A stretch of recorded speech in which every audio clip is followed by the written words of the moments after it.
தம்பி கீழே இறங்கு, தம்பி கீழே இறங்குப்பா പ്ലീസ്. നീ ഇറങ്ങണാതാ മുത്തം കൊടുപ്പേൻ. തന്റെ ആദ്യ രാഷ്ട്രീയ സമ്മേളനത്തിൽ 2024 ഒക്ടോബറിൽ വിജയ് പറഞ്ഞു, ഞാൻ തമിഴ്നാടിന്റെ പിള്ളയാണ്, തമ്പിയാണ്, അണ്ണനാണ്.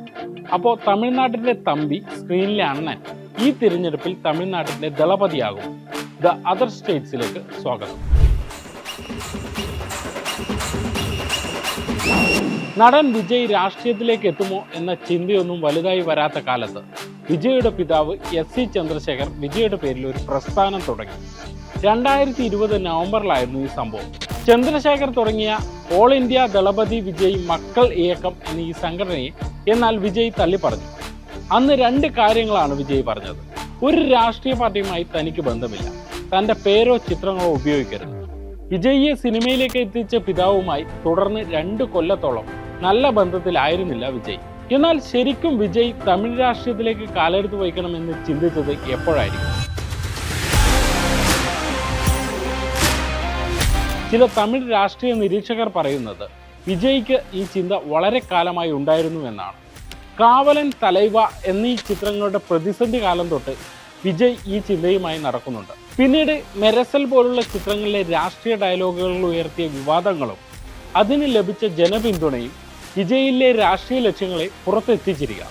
2019 ലോക്സഭാ തെരഞ്ഞെടുപ്പിൽ വോട്ട് ചെയ്യാൻ സൈക്കിളിൽ വന്നത് ആ തെരഞ്ഞെടുപ്പ് ദിനത്തിലെ വൈറൽ ക്ലിപ്പായിരുന്നു. ഒരു രാഷ്ട്രീയ പ്രസ്താവനയാണ് ഇതെന്നാണ് എല്ലാവരും വിശ്വസിച്ചത്. ഈ സംഭവത്തെ തുടർന്ന് തമിഴ്നാട് തദ്ദേശ തെരഞ്ഞെടുപ്പിൽ തൻ്റെ സ്വന്തം സ്ഥാനാർത്ഥികളെ നിർത്തി 150ഓളം പേരെ വിജയിപ്പിച്ചതോടെയാണ് രാഷ്ട്രീയ പ്രവേശനം വിജയ് ഉറപ്പിച്ചത്.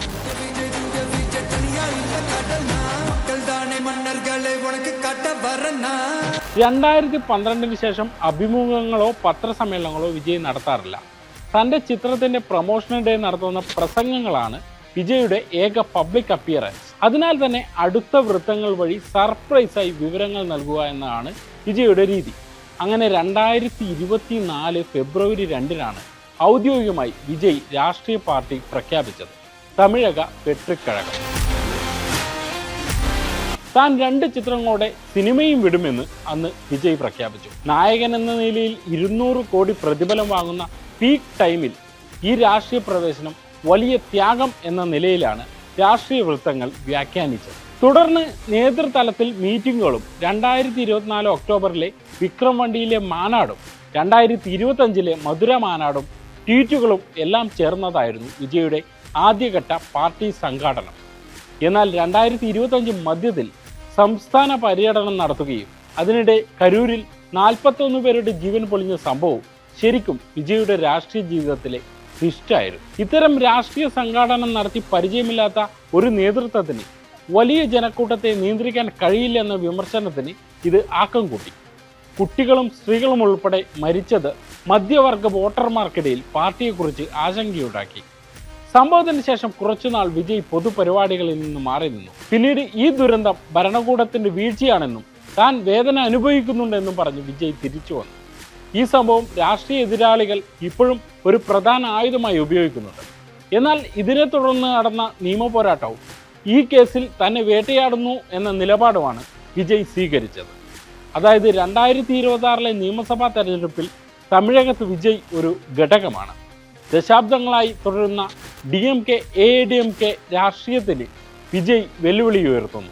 വിജയുടെ ഈ തെരഞ്ഞെടുപ്പിലെ സാധ്യതകളെ ആദ്യം പരിശോധിക്കാം. 1. തമിഴ്നാട്ടിലെ വോട്ടർമാരിൽ വലിയൊരു വിഭാഗം യുവാക്കളാണ്.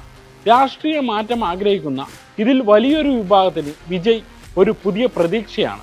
വിജയുടെ പാർട്ടി ഇപ്പോൾ പ്രവർത്തിക്കുന്നത് കൃത്യമായ ഇടവേളകളിൽ തമിഴ്നാട്ടിൽ നടത്തുന്ന അഭിപ്രായ സർവേയുടെ ബലത്തിലാണ്. അതിൽ നല്ല സൂചനകളാണ് TVKക്ക് ലഭിക്കുന്നത് എന്നാണ് തമിഴ് മാധ്യമങ്ങളിലെ റിപ്പോർട്ട്. 2. പ്രതിമാസം 2500 രൂപ സഹായവും 6 സൗജന്യ ഗ്യാസ് സിലിണ്ടറുകളും വാഗ്ദാനം ചെയ്തതിലൂടെ സ്ത്രീകളുടെ വോട്ടുകൾ വിജയ് പ്രതീക്ഷിക്കുന്നുണ്ട്. 3.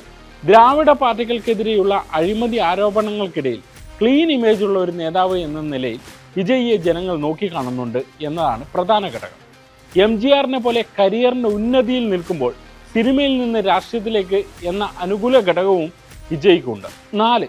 സ്ഥാനാർത്ഥി പട്ടികയിലെ പുതുമയാണ് TVK അവകാശപ്പെടുന്നത്. എല്ലാ വിഭാഗങ്ങളിലെയും മുതിർന്ന നേതാക്കളെയും ഒരുപോലെ ഉൾക്കൊള്ളുന്ന സ്ഥാനാർത്ഥി പട്ടികയാണ് ഇതുവരെ TVK അവതരിപ്പിച്ചത്. ലോക്കൽ ഇൻഫ്ലുവൻസർമാർ മുതൽ മുൻ BJP ADMK നേതാക്കൾ വരെ ഈ പട്ടികയിൽ തന്ത്രപരമായിട്ട് തന്നെ ഇടം പിടിക്കുന്നുണ്ട്. അതേസമയം വിജയുടെ രാഷ്ട്രീയ ലക്ഷ്യങ്ങൾക്ക് ചില തടസ്സങ്ങളും ഇല്ലാതില്ല. ഒന്ന്, 2025 സെപ്റ്റംബറിൽ കരൂർ റാലിക്കിടെയുണ്ടായ ദുരന്തത്തിൽ 41 പേർ മരിച്ചത് വിജയുടെ രാഷ്ട്രീയ ജീവിതത്തിലെ കറുത്ത പാടാണ്. പാർട്ടിയുടെ ആസൂത്രണത്തിലെ പിഴവും ദുരന്തത്തിന് ശേഷം വിജയ് പുലർത്തിയ മൗനവും എതിരാളികൾ വലിയ ആയുധമാക്കിയിട്ടുണ്ട്. ഈ തെരഞ്ഞെടുപ്പിൽ തന്നെ വിജയുടെ പൊതു റാലികളിൽ വലിയ തോതിലുള്ള നിയന്ത്രണമാണ് ഇതുമൂലം നേരിടുന്നത്. ഇത് താരത്തിന്റെ രാഷ്ട്രീയ പ്രചരണത്തെയും ബാധിച്ചേക്കാം. ഭരണകക്ഷിയായ DMK ഒരു കേഡർ സംവിധാനം പോലെയാണ് തെരഞ്ഞെടുപ്പ് രംഗത്ത്.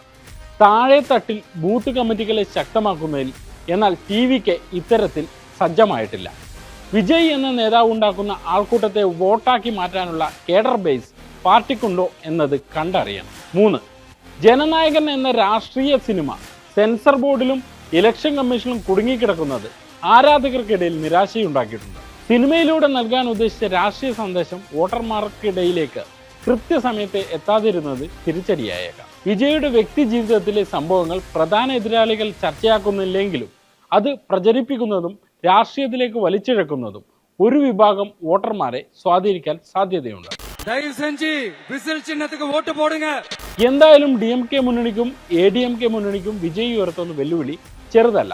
DMK രാഷ്ട്രീയ ശത്രുക്കളെന്നും BJP ഉൾപ്പെടുന്ന NDA സഖ്യം പ്രത്യയശാസ്ത്ര ശത്രുക്കളെന്നും പ്രസ്താവിച്ച വിജയ് ഭരണവിരുദ്ധ വികാര വോട്ടുകളെ എങ്ങനെ ആകർഷിക്കും എന്നത് ആശ്രയിച്ചാണ് തമിഴകത്തെ അടുത്ത ഭരണത്തിന്റെ ഗതി. അടുത്തു വന്ന അഭിപ്രായ സർവേകളിൽ 15 മുതൽ 20% വോട്ട് TVK നേടും എന്ന തരത്തിൽ ഫലങ്ങൾ വന്നത് മുന്നണികളെ ആശങ്കപ്പെടുത്തിയിട്ടുണ്ട്. വോട്ട് ഭിന്നിപ്പിക്കാനല്ല ഭരണം പിടിക്കാനാണ് വരുന്നത് എന്ന വിജയുടെ പ്രഖ്യാപനം എത്രത്തോളം യാഥാർത്ഥ്യമാകുമെന്ന് 2026 മെയ് മാസം തെളിയും. மக்கள் விரோத ஆட்சி நடத்துற ஸ்டாலின் சார் வேணுமா, மக்களை நேசிக்கிற விஜய் வேணுமா? அவ்வளவுதான் இந்த தேர்தலே. அதனால உங்க விஜய்க்கு, உங்க அண்ணனுக்கு, உங்க தம்பிக்கு, உங்க பிள்ளைக்கு സിനിമയിലെ പോലെ ഒരു ക്ലൈമാക്സ് ട്വിസ്റ്റ് തമിഴ് രാഷ്ട്രീയത്തിലും വിജയ് കരുതിയിട്ടുണ്ടോ എന്ന് നമുക്ക് കാത്തിരുന്ന് കാണാം.